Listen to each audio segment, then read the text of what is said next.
ডেনমার্কের কলেজ শেষ মানেই শুরু হয় এক অন্যরকম উৎসব। আপনি কি জানেন ডেনমার্কের পড়াশোনা শেষ করার পর শিক্ষার্থীরা বিশেষ একটি স্টুডেন্ট ক্যাব পড়ে। এই ক্যাবটি শুধু একটি ক্যাব নয়, এটি তাদের পরিশ্রম, সফলতা আর নতুন জীবনে পা রাখার প্রতীক।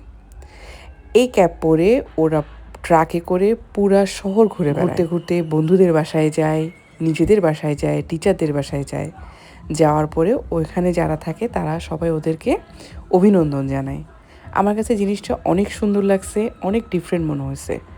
এগুলো আসলে যদি আমাদের বাংলাদেশে হতো বা আমাদের দেশে পড়াশোনার কালচারটা যদি এভাবে হতো, তাহলে মনে হয় পড়ালেখাটা কেউ কখনো ছাড়তো না। ডেনমার্কে এটা অনেক বছরের একটা ঐতিহ্য। পড়াশোনা শেষ করার আনন্দ বন্ধুদের সাথে, সবার সাথে ওরা ট্রাকে ঘুরে শেয়ার করে। সো আজকের ভিডিও এই পর্যন্ত। ভিডিও ভালো লাগলে অবশ্যই লাইক করবেন, কমেন্ট করবেন আর সাবস্ক্রাইব করবেন। আজকের ভিডিও এই পর্যন্ত। আর যদি আপনারা এই ধরনের ভিডিও দেখতে চান অবশ্যই আমাকে জানাবেন।